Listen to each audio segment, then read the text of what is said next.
to BookEnds Online Edition, produced by the Wadena County Historical Society and Travelin' Storyseller in collaboration with the New York Mills Regional Cultural Center.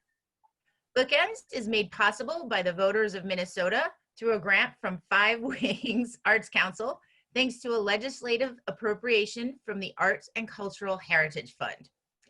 BookEnds programs from earlier this year are now available on the website of the Wadena County Historical Society at www.wadenacountyhistory.org.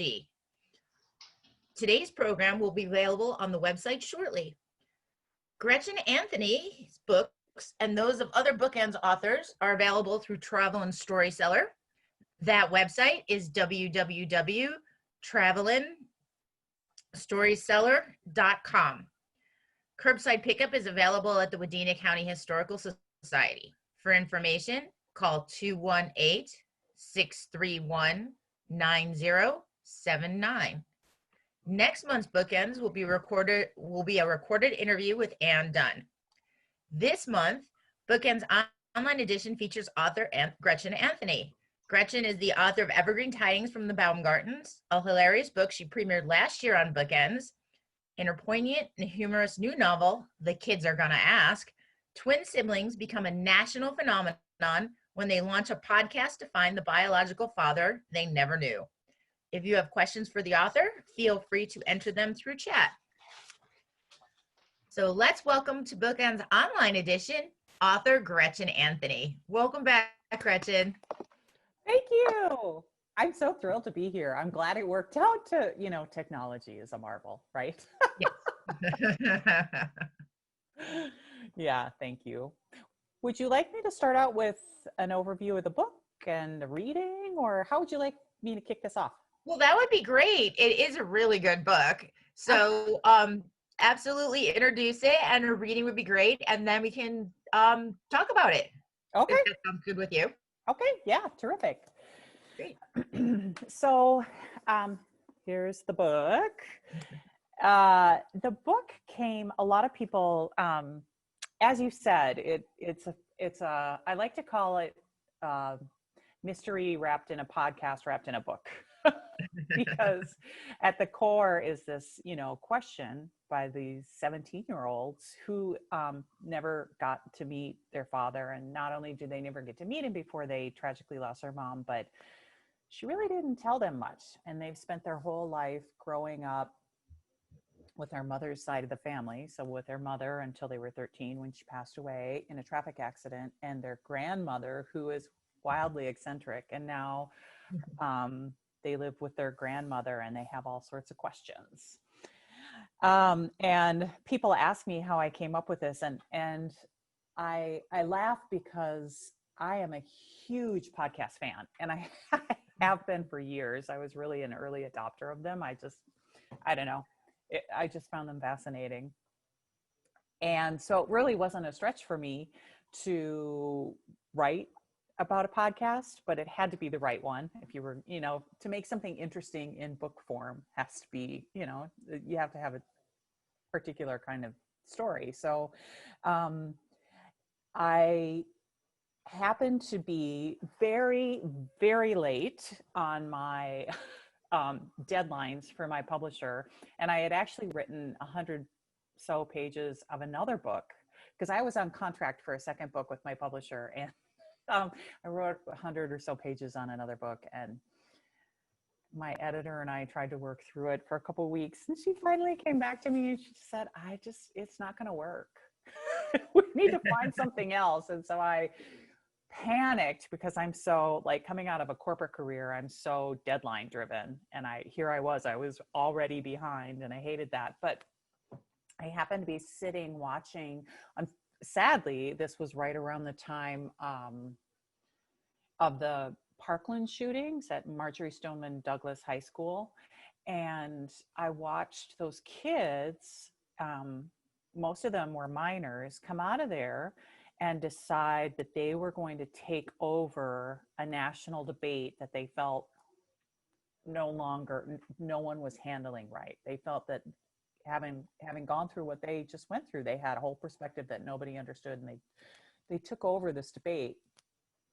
And almost within days, almost immediately, I watched the country sort of divide about how we felt about this. And one big faction, celebrated these kids and talked about their bravery and talked about them taking over this debate and supported them.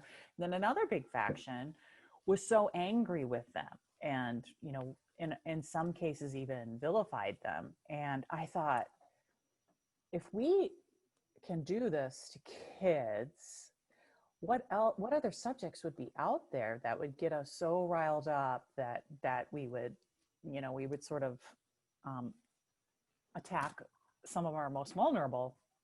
And sex and family questions and family secrets sort of became my answer. And so that was where I decided to center the podcast, and just do my own interpretation about what would happen to kids who really put some very personal questions and some controversial ideas out there into our conversation these days. So it's not nearly as political as I made it sound, but that really is where the inspiration came from. It was like, wow, okay, what else would get us this riled up? So there are three. I will introduce you to each of the characters. There are 4 narrators in the book. I'm not going to introduce you to the 4th narrator. I'll just let you discover that narrator as you read the book. But I will introduce you to the 3 main characters, and that is Maggie McClare, who is their Thomas and Savannah's eccentric grandmother. And then I'll introduce you briefly to Thomas and to Savannah and tell you a little bit about them. So, but I will start with Maggie. Maggie was the first character, one of the first characters that I could really see in my mind as I wrote this book. And I like to think of her as a lonely extrovert, because she describes herself as a people collector. She has spent her entire life meeting people, taking people into her world because she's fascinated by them. There's nothing that she loves more than a good story and meeting a fascinating character. And yet, while she was able to spend most of her life that way, the last 4 or 5 years, she has spent taking care of these 2 kids who tragically lost their mom and trying to make the rest of their adolescence as healthy as possible. And she's lonely. She's really, really lonely. And that comes out in a lot of the way she talks and who she talks to and how she conducts her daily life. But on the flip side, I also knew about Maggie that she was a person who would just be driven by love. And that was her motivation at her core, was her love for her kids. And whereas with my first book, Evergreen Tidings from the Baumgartners, the mother was just like over the top and overwhelming and overbearing. And the number one question I got from readers was, please tell me that was not your mother. No, Violet Baumgartner was not my mother, which I think my mother was actually in Wadena last year when we did the Historical Society chat for Baumgartners. But I am happy to say that my mom was a lot of the basis for Maggie. This is, she was extroverted and goofy and driven by love, and really just, she felt like her biggest job was to let her kids take risks and find the lives that were best for them. And that's Maggie at her core. So I'm going to introduce you to Maggie with chapter 1. If every home has a heart, my family's beats at our dining room table. Broad, sturdy, and claw-footed, it has been the McClare family gathering place for more than 120 years. My great-grandmother was a baby at that table. She learned to pray there and keep her hands in her lap and listen more than she spoke. Later, when my grandmother became a mother, she painted the bland maple wood a vibrant red, and in a quiet act of rebellion told her daughter, growing up, I was taught that men carried the conversation and women carried the dishes. We are going to do things differently. Many years after that, when my mother brought the table into our own house, she repainted it, but kept the striking color. Brown would match the cupboards better, I suggested. My mother shook her head. We keep it red for a reason, she told me. It's a reminder that everyone has a voice and every voice deserves a place at the table. An excerpt from a college entrance essay written by Elizabeth Bess McClare, Maggie's daughter. The day her family's lives would change forever, Maggie McClare passed through the front door from the kitchen and glanced at the dining room wall. Wouldn't you know, Bess's essay was crooked again. She walked over and ran a finger down the side of the glass-framed paper, nudging its corners to a perfect 90 degrees. There. In Maggie's mind, Bess laughed. Really, Mom, it was only slanted a few degrees. You couldn't let that be? Oh, you hush, Maggie scolded, but she was smiling. She continued on her way to retrieve the mail from the front door mail slot. Maggie loved her house and everything in it, a classic example of Italian architecture on Lake of the Isles Parkway in Minneapolis. The McClare house was a Fitzgerald-esque treasure, a Gatsby among its peers. Windows tiled like dominoes across the front, living room to dining room. The wooden floors creaked. There was a sunroom circled by lead glass windows and hallways lined with oak doors and brass doorknobs exhibiting the wear of generations. Only the kitchen had changed, and that, with its new appliances and upgraded sink, was merely a facelift on the house's roaring 20s aesthetic. The dining room, though, was by far Maggie's favorite. More than any place in the house, it's where her memories lived. So, and I chose to start the book there sort of, I didn't even know why for many, many weeks into my writing. But as I started to write, just kind of do a brain dump about the McClare family, this red table kept coming to mind. And I kept thinking, why am I writing about this red table? And that so much in this book is actually inspired by real life, because that red table and the story about it is real. It was my grandmother's table. Actually, it was my great-grandmother's table. My grandmother was a baby at the table. And it was a blonde maple wood, and my grandmother and my mother painted it this bright red, and now it's in my house, and I keep it red because I agree with Maggie. It shows that when you sit down at our table, it's going to be different. We're not going to be quiet and reserved. We're going to be a little bit different. So that's Maggie. And then I'll introduce you very briefly to Thomas and Savannah. Writing these twins was really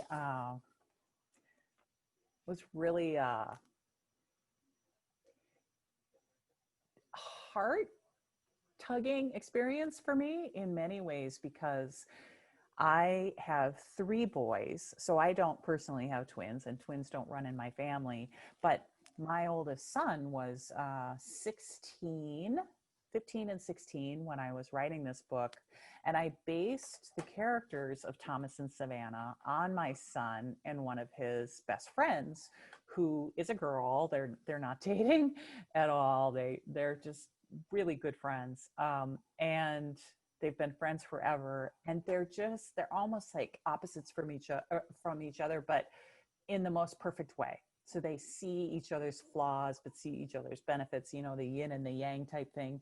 And Thomas physically is based almost exactly on my son, just tall and lanky and skinny and can eat anything. And whereas his best friend, Sarah, I call her a Hershey's Kiss in female form, because she's just tiny and she has these bright brown eyes and bright brown hair, and she's just all personality. She's all that flavor in a tiny little bite, and I just adore them. So I did model the kids based on Connor and his friend Sarah. But I don't know if it was the mother in me or what, but I was really torn up over the course of this book, just really trying and desperate to get their emotional journeys right, because there's a lot that these two kids go through. So I will introduce you to Thomas real quickly. Now, my introduction to Thomas actually is the prologue to the book. And the book opens 3 months into their journey. So after the chaos has come to a peak. The beginning of the story is May, but this prologue comes from July, 3 months later. The house had become an aquarium, one side tank, the other fingerprint smeared glass, with Thomas McClare on the inside looking out. There had been a dozen protests outside their house in less than a week, all for the McClares to what? Enjoy, critique, reject? There was no making sense of it. Tonight, Thomas pulled his desk chair up to the window and kicked his feet onto the sill. He'd been too anxious to eat dinner, but his mind apparently hadn't notified his stomach, which now growled and cramped. He was 17. He could swallow a whole pizza and wash it down with a half gallon of milk, then go back for more, especially being an athlete. But that was before the podcast, before the secrets, before the wave of national attention. Now, he was just a screw up with a bunch of strangers swarming the parkway across the street from his house because he'd practically invited them to come. He deserved to feel awful.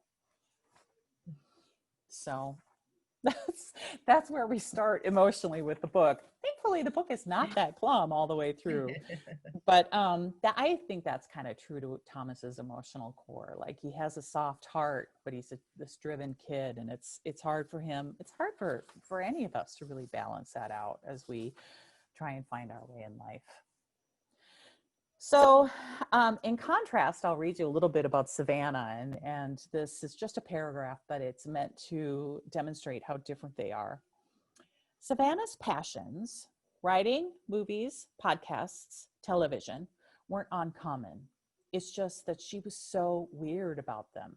Obsessed, more like. Now, this is written in her brother's voice, so keep in mind. It's just that she was so weird about them. Obsessed, more like. While Thomas spent his free time with friends, she spent her weekends mostly alone, binging Netflix and writing down the names of every woman listed in the production credits.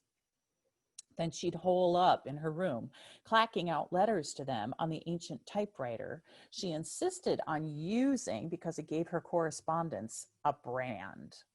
If he was complaining about the noise, she'd reply, "Unlike you, Thomas, us regular people have to work to stand out. I wasn't born with good-looking white boy privilege." Thomas and his sister were opposites in almost every way. She was short, 5 foot even to his 6'1". But unlike him, she looked like she belonged in their family. Savannah and Maggie were so much alike with their dark hair and dark eyes. Their mom used to call them the Hershey's Kisses twins. And who did Thomas look like? Who'd he get his strawberry blonde hair from, or the gap in his front teeth with the orthodontist was charging Maggie a few $1,000 to fix? How come he could look down on their entire family by the time he was in 6th grade?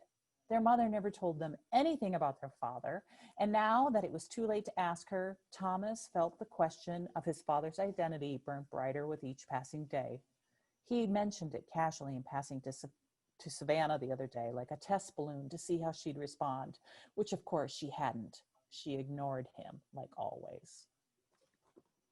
So those are our 3 main characters, and a 4th yet to come. I think we talked about this with the Evergreen Tidings too, that you write your books with the multiple character perspective. Do you find that easier to tell a story by using different characters to give you different insights, or because I mean, I like it. I think it's great because otherwise you're not relying on one Yeah. Unreliable narrator, you've got like four. Yeah. And Yeah. You have 4 unreliable narrators. but you can get a better perspective on what might actually be happening somewhere within all that. I don't know. I really like the multiple character perspective, but I was just wondering, why that choice of Yeah, doing because it I've that done it way. twice now. I've done it Yeah. twice now. And not only with this one did I throw in a few characters, I threw in four voices. I don't know what I was doing to myself. But um, the uh, yes and no. I think part of it is that I feel like as a reader, story dictates the voice it's told in. And Mm-hmm. this voice was, or I'm sorry, this book was so clearly the story of multiple people. I mean, uh, I guess I didn't have to write it in Maggie's voice, but the mother in me, I think, kept pushing forward, saying, you know, we, there are so many perspectives on whether or not it's safe for these kids to go through with this journey, and how do we protect them along the way, and how do we, Um, in fact, I think it was the mother of me who kept taking over in writing this book. And my writers group and my editor had to keep saying, this isn't Maggie's story. It's really the twin story. You need to push them forward, push them forward. So that's, I think the story really does dictate the voices that it's told in. Interestingly, I was saying just before we went live that I have my next book is an audio only book that's exclusive to Audible. And that is the first that I've written in a single voice.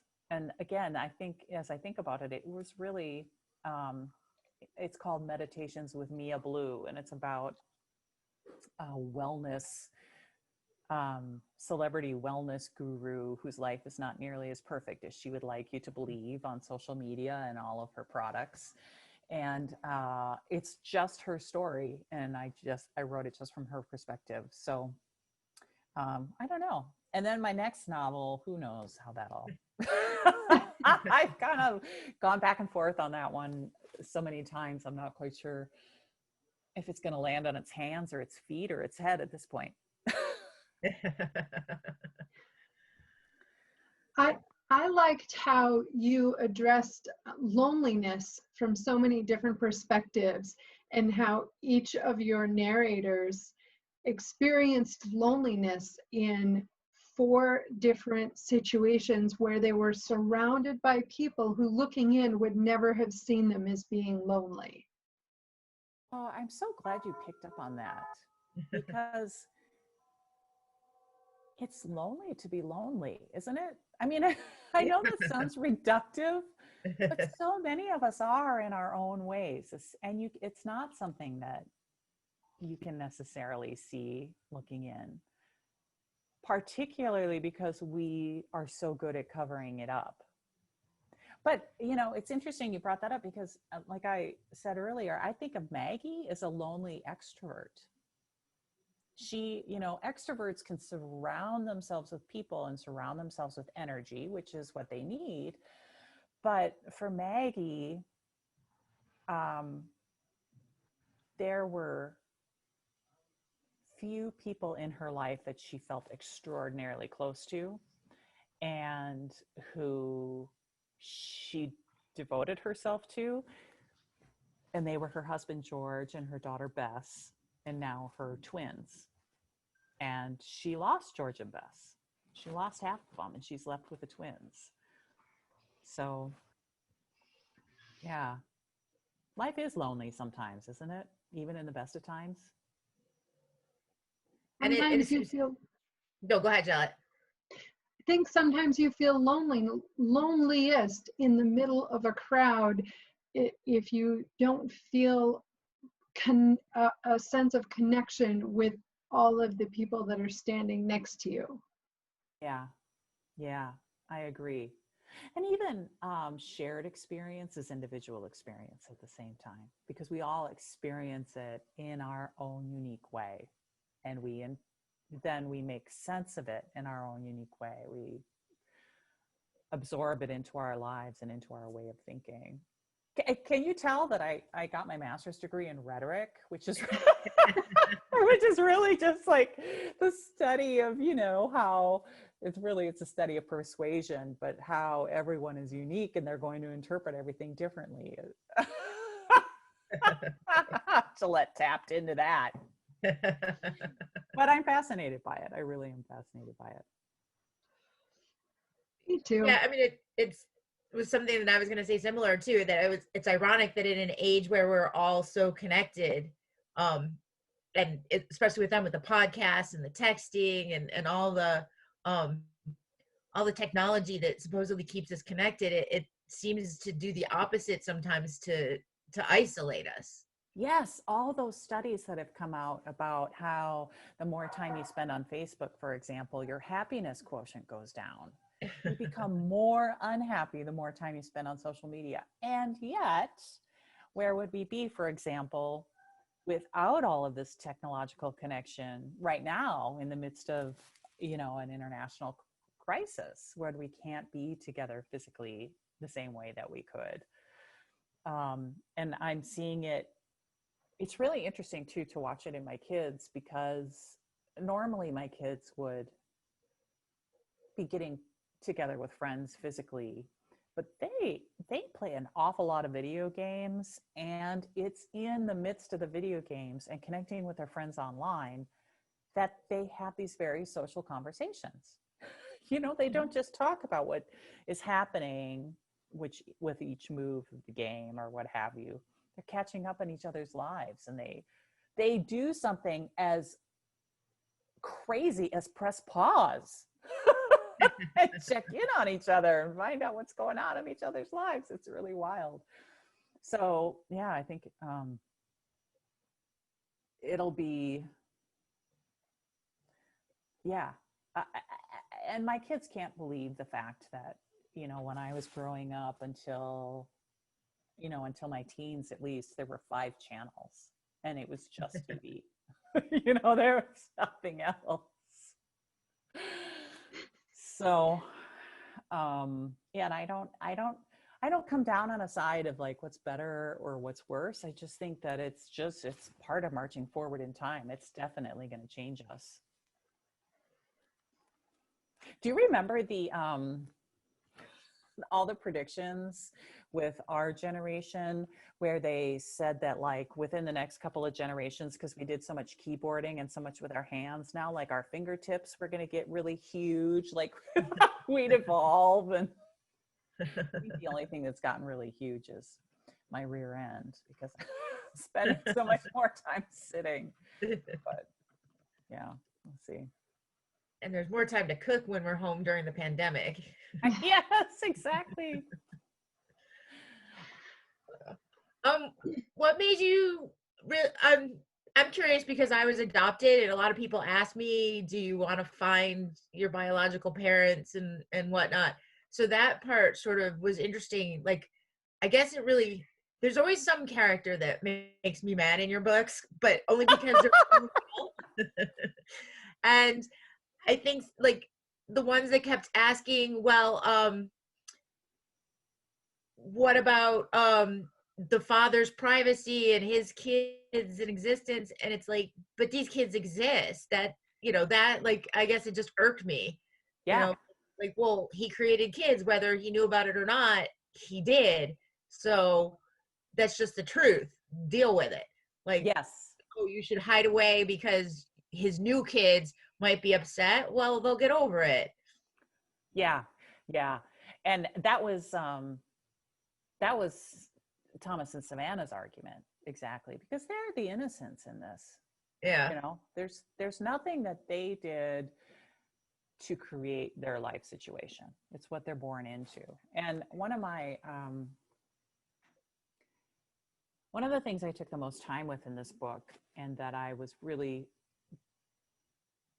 really concerned about, was the question of a search for family and for your roots and for your biological history, because I knew that there was no one universal experience. that everybody's experience was different, and that everybody's experience and attitude towards it was valid. You know, I did a lot of time not only doing like research with all the resources that were available, but talking with people who had gone through searches and or decided not to go through searches, and why they made those decisions, and what I should be considerate of, and the emotional considerations with that. And so even though I knew that I couldn't capture one universal experience, I knew that there had to be core central questions and emotions that come to play in making those decisions. And I think where I came down was that I just felt like any decision you make is valid because it's based on such personal circumstances and decisions. And so I also had a number of sensitivity readers and people who read the book too, to make sure I hadn't misrepresented or overlooked something very important. And when I was coming up with that counter argument about the privacy, actually, I didn't come up with it. I stumbled across it. There was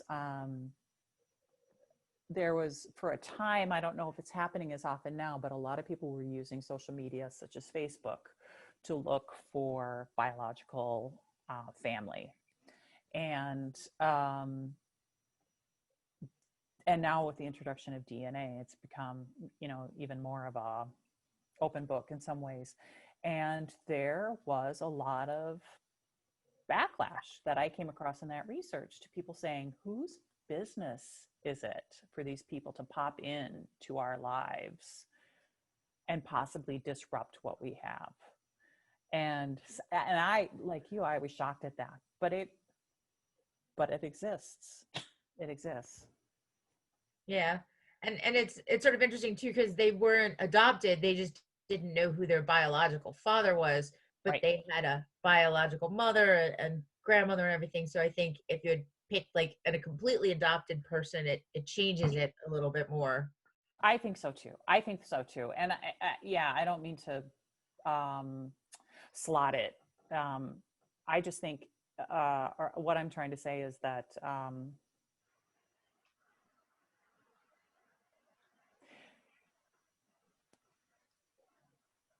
we seem to have this like sense that we're more private or more like enclosed than we are. Yeah. You know, I had someone say the other day that since DNA testing came out, she's had 3 or 4 people from disparate parts of her family like get in touch with her, and I'm not quite sure. She someone in her family must have registered their DNA, because she didn't register her DNA, but she's getting lots of inquiries from people who are distantly related to her. And she was like, I didn't welcome that. I wasn't reaching out. And yet, which I totally understand, and I don't necessarily disagree with. I don't know that I would feel comfortable if someone reached out to me and said, hey, I'm your distant cousin, or I'm your, because there's just so much that comes with that. Right. But at the same time, do we have any right to close that off? I don't know. Especially when it comes to kids, when it comes to kids trying to find and understand their history and their health and their background and where they came from. Those are existential questions. Yeah. I always find too, it's interesting that people that have people they're, they can see, oh yeah, this is from my dad and this is from my mom. They don't get what it feels like to know that I'm not related to anybody I know, and I don't know anybody I'm related to. So, you're trying to feel connected because even when you're loved, or even when you kind of blend in with your adopted family, you're not I don't know, it's hard to explain, but that part I found interesting, because they're looking for, like, especially Thomas, how did I turn out to be a tall blonde? in this family? Like, where did I come from that I'm so different? And you're looking for some sort of connection, some sense of belonging, and, you know, and feeling, because you think maybe since you don't feel it where you are, that perhaps if there were biology involved, you know, it's like, oh, and you were my father, you know, Or second biologically. cousin. Yeah, or cousin, Yeah. or uncle 4 times removed on mother's father's side, you know. There's a level to that I don't think you can intellectualize. I think it's cellular or something. And I bring this up not to compare it, because it's a minimal experience compared to someone who doesn't know a biological parent. But I remember when my second son was born, for like the first year and a half of his life, I remember just staring at him and saying, I know I was there when you were born because I remember. But there was, whereas my second son, or my first son, looked so much like me, and there was just so much that I related to, like I said, not on an intellectual level, just like I just saw him and I felt like, okay, yes, I get that. There's a connection there. With my second son, I didn't feel that at all. And it was, I remember just staring at him, just being like, I know it's going to come out someday, but it was such a different experience that, like I said, I don't mean to compare it, but on a very, very minor level, I can associate with that. Like I said, it's not intellectual. No, it's not at all. I mean, you can intellectualize it all you want, but, you know, there's just sometimes, you know. Yeah.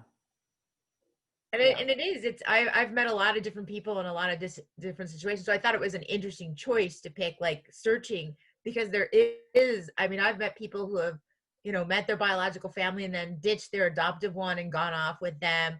I've met people who regret having looked because they discovered some pretty ugly truths about how it was they came into this world, you know, or some people that didn't get that. It was just, now there was 2 families that rejected them and they didn't feel connected to instead of just the one.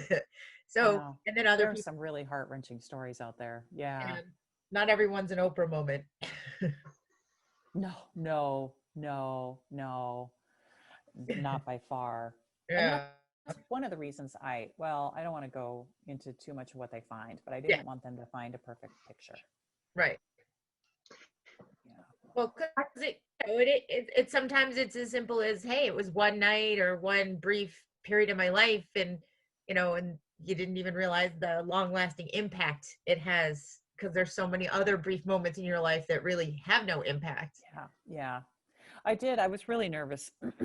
That's one of the reasons I had all the sensitivity readers and things like that, and a lot of conversations. And then when this book went out in early releases, there was a book blogger who read it, and she wrote me the most heartfelt personal note. And she said, this is the first, she said, I'm Asian. I was adopted into a white family, and this is one of the first things I've read that made me feel seen. She said, because so many of these questions, just, you can't understand them unless you live them. Yeah. So that made me, I actually cried when I got that letter. I was just like, oh, okay, thank goodness. Yeah. Like I said, I can't capture everybody's story, but I just wanted to at least touch on the most critical stuff. Yeah. I always found that was a very rude thing that people do to authors, is to be like, well, but blah, blah, blah, you know, this or this or this. And it's like, it's one story. It's like saying there's one person who represents, like, all white people or all women, or this is the story that represents all people. That doesn't exist in real life, so it can't possibly exist in a book. You can't write a book and have it be honest and touch people if you're making it about, like, and the one experience, because there is no one experience. And I, you know, like, even though it was different from mine, it was also very interesting because it brought up a lot of questions for me. And I'm just like, I don't know, it just bothers me that people expect you as a writer to encompass all of it, when in fact you're just taking one moment, one picture, one story, one one character's experience. But isn't that the challenge in fiction? Because if you're Yeah. going to, if you're going to make it resonant, it has to tap into emotions that we all feel, or at least your reader is going to feel. And so it has to be personal enough where they want to relate to it. And then when it doesn't, it's like this broken promise, Right. you know? But you're right, you can't win with everybody. But it is this hard tug of war because you have to go just far enough, at least. Yeah. Yeah. Well, I think your books are really good because you create characters who are so recognizably real that you have an emotional reaction. Like I keep thinking back to Violet Baumgartner and how much it was like, Yeah. like stop, and then they like the Bryn character when we first met her, in the interview with starting it all, and you're just like, oh my God, get over yourself. But I know people like that. Yes, exactly.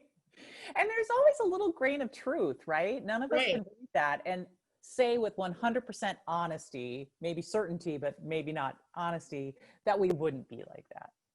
Right. We all have our Bryn moments. Yeah, don't. Yes.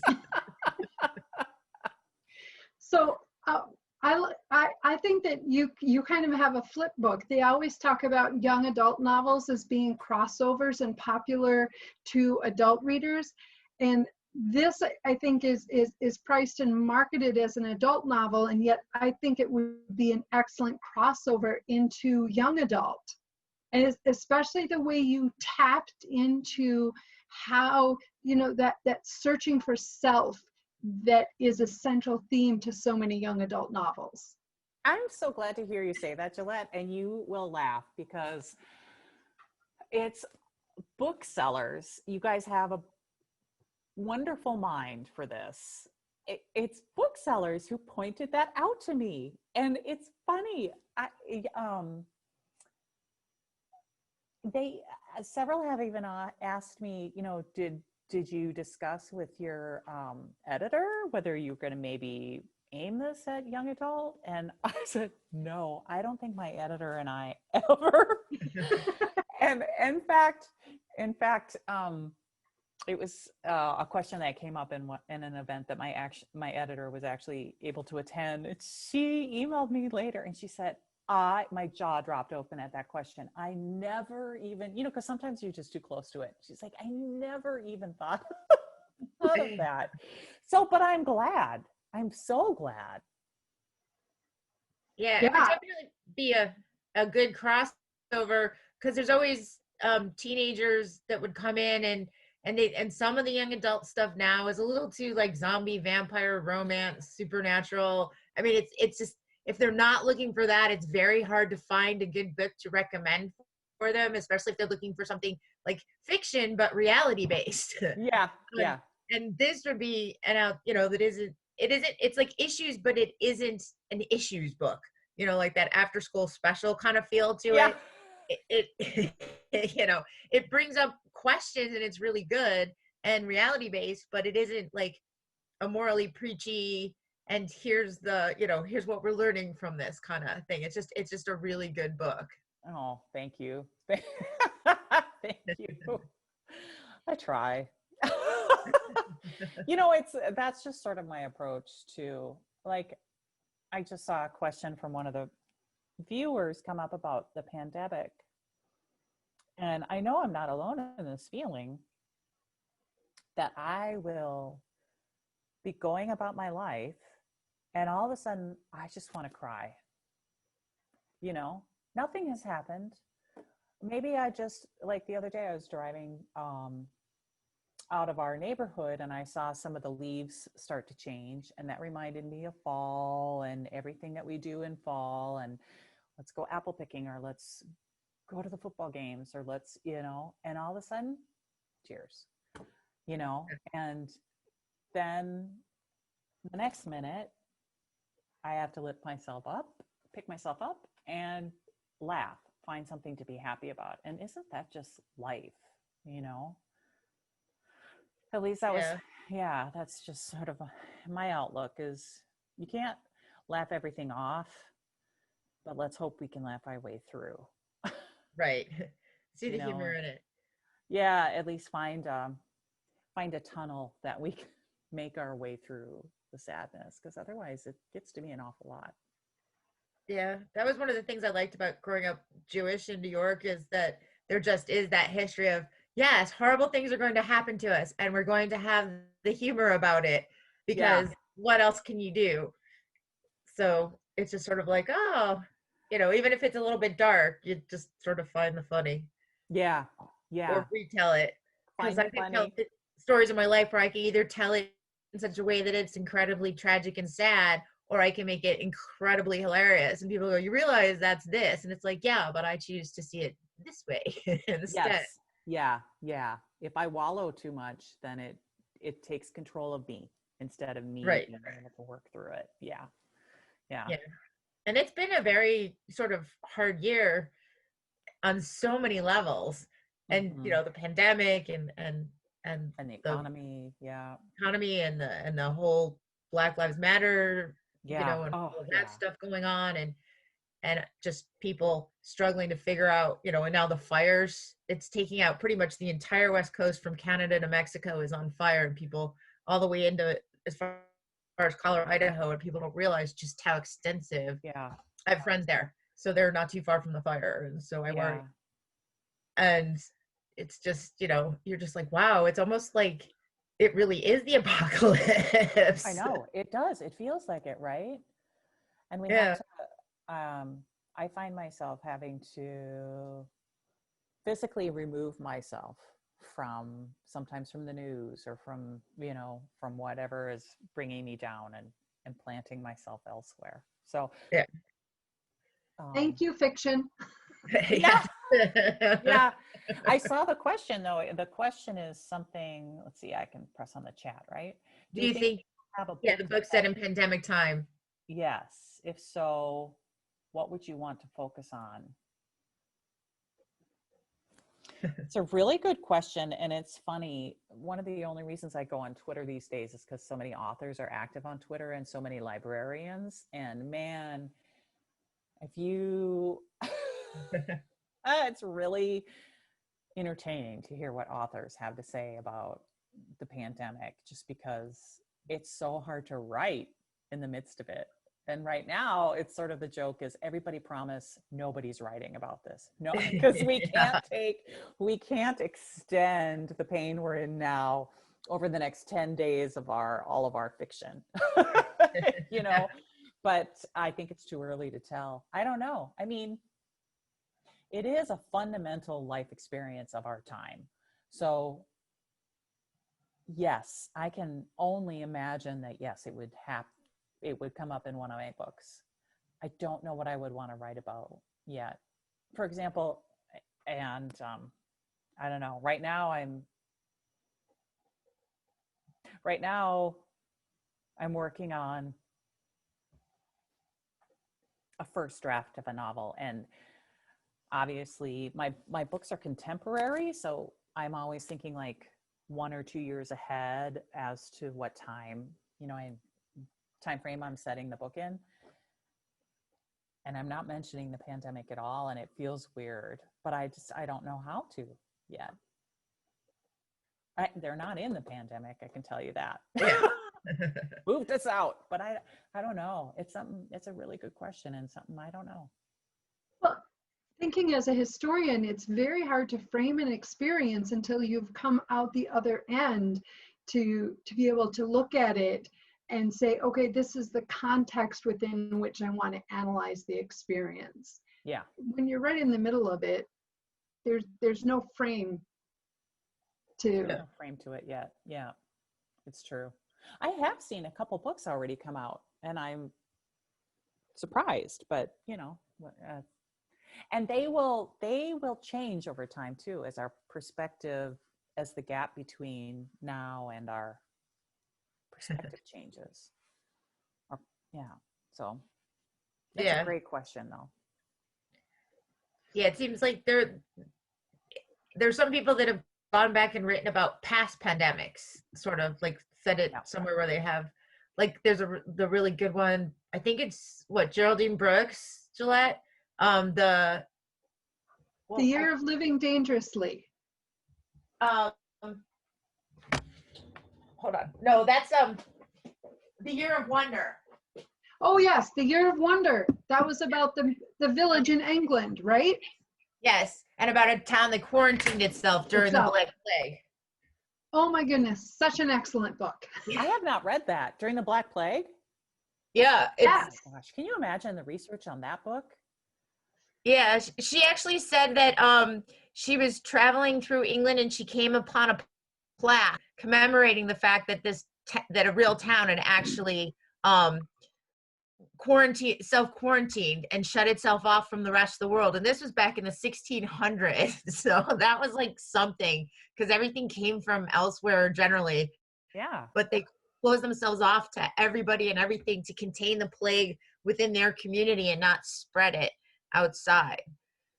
Just don't ever recommend the book to a woman who has babies under the age of 3, because they will have a very difficult time getting through the first 3 chapters.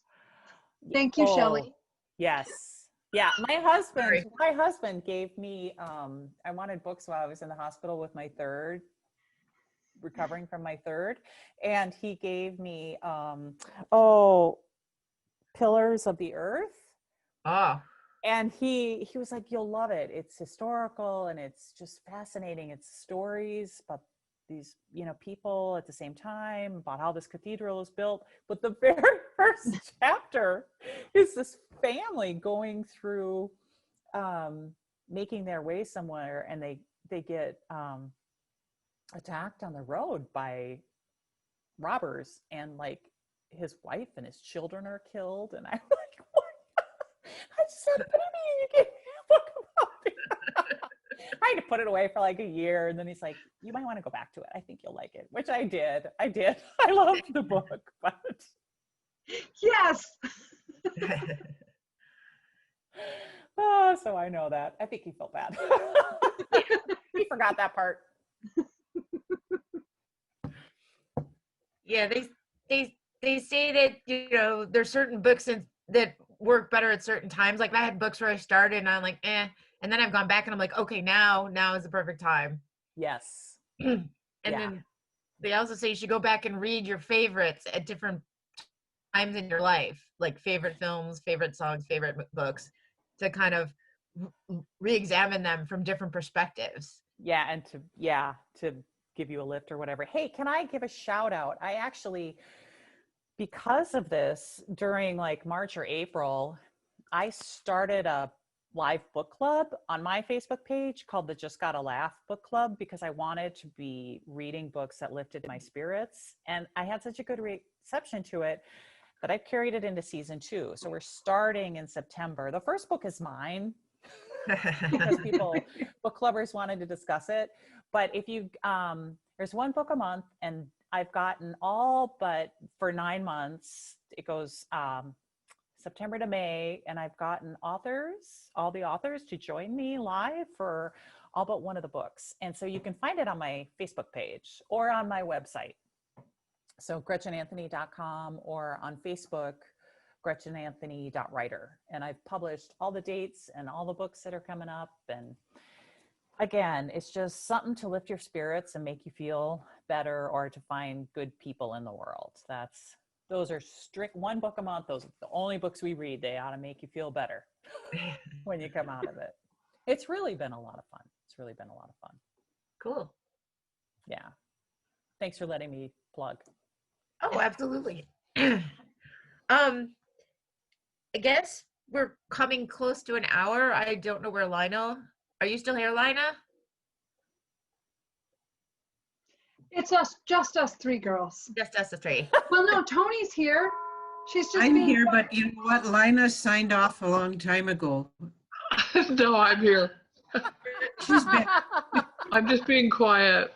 I Well, just said that that's a wonderful book thing that you did for the books. I like that. And I wanted to put a little shout out too for a project that I started called Poems of Hope and Reassurance.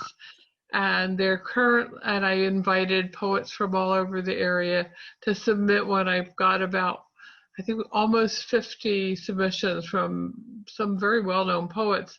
And we're hosting them at Green Island, which is a place in Wadena that's a beautiful park-like environment, and they have a poetry walk there. And then I'll get them published too at some point, but right now I'm just trying to get them out little by little. And I think we'll do some on Facebook too. I love that. Yeah, there's some fun ones. Some that you'll laugh at, some that you'll cry at, but you know, it's all good. Yeah. Oh, Thanks I should for mention, doing that. yeah, Thanks thank you for doing for that. doing that, Lina. I've been out to walk and read the Sorry, poem. I'm back. They're great. Thank you. I should mention too, for anybody, I know I can't sign books with this event, and I'm sorry, I can't wait to see everybody again in person and chat. Yeah. But I do have bookmarks that I'll be happy to sign, and I'll send a stack to the County Historical Society, and we can get them to Gillette, and people can just pick them up. Oh, that'd be awesome. And we'll do curbside service now, so you just have to call and make arrangements. It's wonderful. Yes. Cool. Great. And maybe when this is all over, we could have an author party up in Wadena and have all the authors we had on Zoom come up and actually meet everybody and sign their books. That's a great idea. I want to come because I want to meet all the other authors. Well, and see everybody again too, but you guys have so many good authors. Yeah. And you got a nice plug from Jay Ryan last month during Bookends. Oh, he's so lovely. Isn't he so cute? He's so lovely. He's been just, I have learned from him how to be a book mentor for other authors. I think that's the highest compliment I can give him, because everybody knows how wonderful his writing is, but you should know how lovely he is as a person. And I have learned an awful lot from him. So I'm very grateful. But that's so, Jay Ryan, that's so nice of him. Shout out. Yeah, I think we should do it. I think it would be fun because it's nice to talk to everybody here, and there's an intimacy on one level, but then also sort of a distance. And I miss having the lunch after and just Yeah, I do too. being there and being with all the people, and I love getting my books signed by authors because I don't know, I had my first one accidentally when I met Oscar Hieros, the Mambo King Sing Songs of Love back in the 90s. I just happened to be at a bookstore and he was there, and I thought it was cool. And since then I've just been addicted to getting to meet authors, and the signing of the books to me is just an excuse to get the chance to go and talk to them. And because writers mean so much to me. Like, you guys write these books that sometimes I don't think you realize, like, the impact you might have on people who maybe never, like me, I'd think about writing you a letter telling you how much I loved it, but I would never get around to doing it. I second that. Beautiful said. But We'll do it, Shelley. I'll make sure it happens. Yeah.